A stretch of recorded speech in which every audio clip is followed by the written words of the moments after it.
Oi, oi, meu nome é Haridan e você está no canal Seja Luz. Então, seja bem-vindo, se sinta à vontade, porque hoje nós estamos dando início à nossa série de estudos bíblicos. E hoje nosso primeiro tema será a Bíblia Sagrada. É claro que nós iríamos começar com esse tema, até porque a Bíblia será o nosso guia durante todo esse estudo. Então, vale muito a pena a gente dar uma atenção especial para ela agora nesse início, para entendermos a importância desse livro tão maravilhoso na minha e na sua vida. Então, a primeira coisa que nós devemos ter em mente é que a Bíblia não é um livro comum, ela não é um livro como qualquer outro. O próprio nome diz, Bíblia Sagrada. A Bíblia, na verdade, é o nosso guia, ela é o nosso manual de vida. E o que eu quero dizer com isso? Observe só, você vai em uma loja e compra ali um aparelho eletrônico. Quando você chegar na sua casa, você vai encontrar ali dentro da caixinha um manual de instruções. Para que serve aquele manual de instruções? Para nos auxiliar a usar aquele aparelho da melhor maneira possível e assim ele venha durar o período máximo que ele foi feito para durar. Só que nós, seres humanos, não gostamos de manual de instruções, então nós deixamos aquele manual de lado, começamos a mexer naquele aparelho do nosso jeito, começamos ali a aprender sozinhos e só lembramos aquele manual caso aquele aparelho venha dar algum problema. Nós não somos um aparelho eletrônico, mas nós também temos um manual de vida, que é a palavra de Deus. Ela é o nosso guia, como diz no Salmo 119, versículo 105.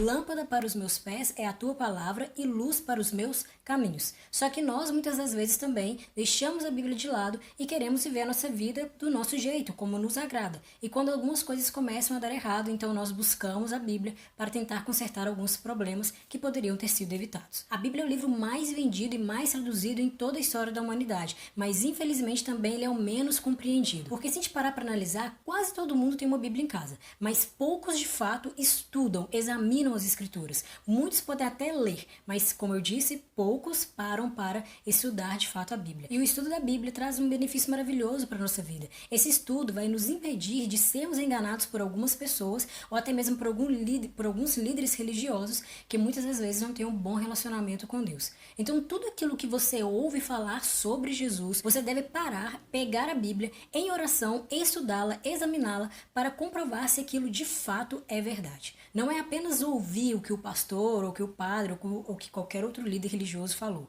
mas é você, por si próprio, estudar e analisar se aquilo de fato é a vontade de Deus. A base de qualquer relacionamento é a comunicação, é você buscar conhecer aquela pessoa todos os dias. Não há como se relacionar com alguém apenas de ouvir sobre aquela pessoa, mas é importante você ter uma boa comunicação todos os dias com aquela pessoa. E como que nós nos comunicamos com Deus? Através do estudo da Bíblia e através da oração.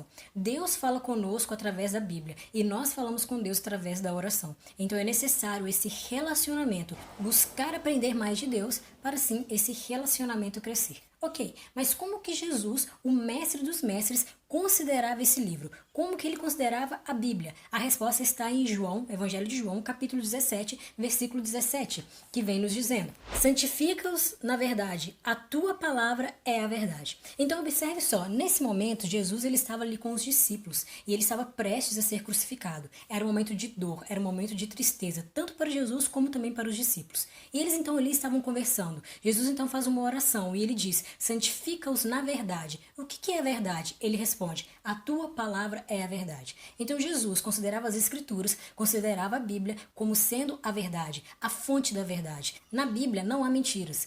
Tudo que nós lemos na Bíblia é verdade. Tudo que nós lemos nesse livro já se cumpriu, está se cumprindo e vai se cumprir. Então, se você não quer ser enganado, se você não quer andar no erro e na mentira, é importante, é necessário você estudar esse livro todos os dias. Aí talvez você pode me dizer: mas eu até tento estudar, mas eu não consigo compreender exatamente o que a Bíblia tem para nos dizer. E não é só você que se sente assim. Várias e várias pessoas, milhares de pessoas tentam estudar a Bíblia, mas às vezes não conseguem compreender. Então, primeiro ponto para estudar a Bíblia: oração. Você precisa pedir o auxílio do Espírito Santo para iluminar a sua mente e assim você compreender da melhor maneira possível.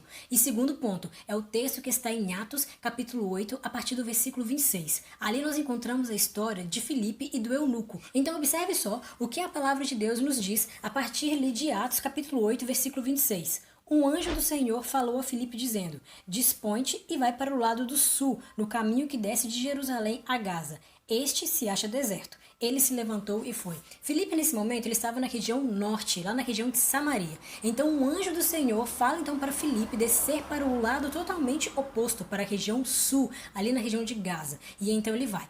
Então, o anjo do Senhor aconselha Filipe, leva ele até a carruagem onde estava o eunuco. Filipe então vai correndo atrás daquela carruagem, percebe que ele estava lendo o livro de Isaías e faz a seguinte pergunta: você compreende o que está lendo? O eunuco responde no versículo 31, ele diz: como poderei entender se alguém não me explicar? E convidou Filipe a subir e a sentar-se junto a ele. Então, nesse momento, Filipe teve a oportunidade de estar explicando as Sagradas Escrituras para aquele homem. Então, se você tem dificuldade para compreender a Bíblia, você precisa, acima de tudo, pedir auxílio do Espírito Santo e buscar meios para estar compreendendo, que é o que você está fazendo aqui nesse estudo. Porque João 8,32 nos diz: conhecereis a verdade e a verdade vos libertará.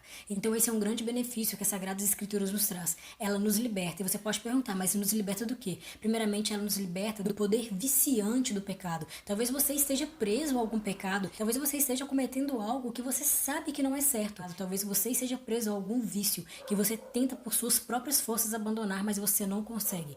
Jesus Cristo quer te libertar. A palavra de Deus irá iluminar a sua mente, te dará força suficiente para poder abandonar qualquer erro e pecado que você esteja cometendo. A palavra de Deus nos liberta do medo. Passamos por dores, por lutas, por conflitos, por problemas, e às vezes nós somos dominados pelo medo. E a palavra de Deus nos liberta desse medo. A palavra de Deus, ela vem para trazer esperança e paz para os nossos corações. Aí talvez você esteja se perguntando: mas de onde vem tanto poder na palavra de Deus? E a resposta nós encontramos em 2 Pedro, capítulo 1, versículo 21. Observe só o que está escrito: porque nunca, jamais, qualquer profecia foi dada por vontade humana. Entretanto, homens santos falaram da parte de Deus, movidos pelo Espírito Santo. Nunca, jamais, nada do que foi escrito nesse livro foi da vontade humana, mas por trás dessas mentes havia uma mente superior, que era a mente do Espírito Santo, que capacitava, que inspirava, que iluminava aqueles homens para estarem escrevendo as verdades que aqui nós encontramos. Observe só o que também está em 2 Timóteo, no capítulo 3, versículo 16. Toda a Escritura é inspirada por Deus e útil para o ensino, para a repreensão, para a correção, para a educação na justiça, a fim de que o homem de Deus seja perfeito e perfeitamente habilitado para toda boa obra. Toda a Escritura é inspirada por Deus, toda a Escritura é dirigida por Deus, não apenas o Antigo Testamento, não apenas o Novo Testamento, não apenas alguns versos, mas toda a Escritura é inspirada por Deus. Ou seja, a Bíblia tem origem em Deus.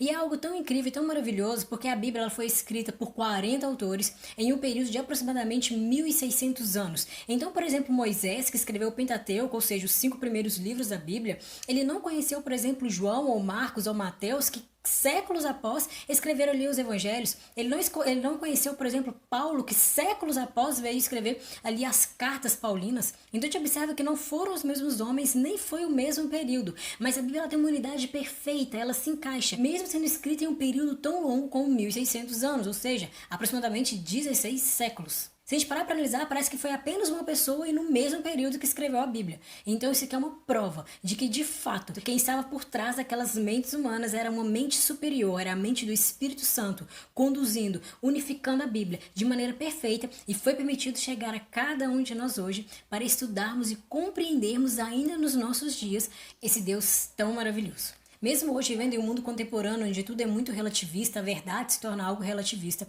nós podemos ter a certeza que a palavra de Deus ainda tem um poder transformador nas nossas vidas. É interessante porque, como eu disse aqui, toda a Bíblia foi inspirada por Deus, mas há uma parte na Bíblia que foi escrita pelo próprio Deus. E qual é essa parte? Vamos então em Êxodo, no capítulo 31, no versículo 18, que vem nos dizendo: e tendo acabado de falar com ele no Monte Sinai, deu a Moisés as 2 tábuas do testemunho, tábuas de pedra escritas pelo dedo de Deus. Moisés, ele estava no Monte Sinai com Deus, ele passou ali um período de 40 dias e 40 noites, e ele recebeu algumas instruções de Deus de como construir o santuário aqui na terra. O estudo do santuário nós iremos ver um pouco mais para frente.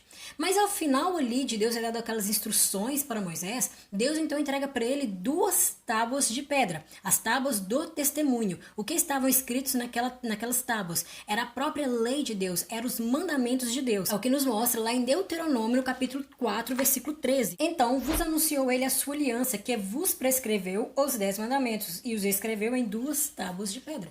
Então, o que foi escrito nessas 2 tábuas de pedra? A lei de Deus, os mandamentos de Deus. E essa lei foi escrita pelo próprio dedo de Deus. Então, aqui a gente observa a santidade da lei de Deus.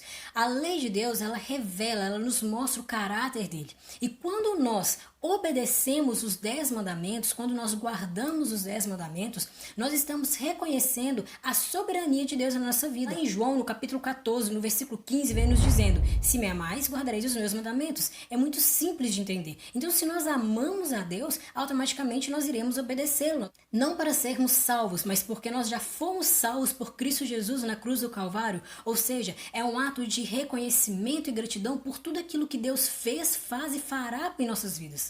Então, diante de tudo isso, a pergunta que eu faço é: está alguém autorizado para mudar, para alterar alguma coisa nas Santas Escrituras, na Palavra de Deus? E a resposta está em Apocalipse, no capítulo 22, nos versículos 18 e 19, que vem nos dizendo: eu, a todo aquele que ouve as palavras da profecia deste livro, testifico. Se alguém lhes fizer qualquer acréscimo, Deus lhe acrescentará os flagelos escritos neste livro. E se alguém tirar qualquer coisa das palavras do livro dessa profecia, Deus tirará a sua parte da árvore da vida, a cidade santa e das coisas que se acham escritas neste livro. A resposta é bem clara. Não, ninguém está autorizado para mudar nem alterar nada nas Santas Escrituras. Embora essa advertência ela esteja presente no livro do Apocalipse, ela se refere a toda a Bíblia. O sábio Salomão, ele declara lá em Provérbios, no capítulo 30, dos versículos 5 ao 6, ele nos diz: toda a palavra de Deus é pura, ele é escudo para os que nele confiam. Nada acrescentes às suas palavras, para que não te repreenda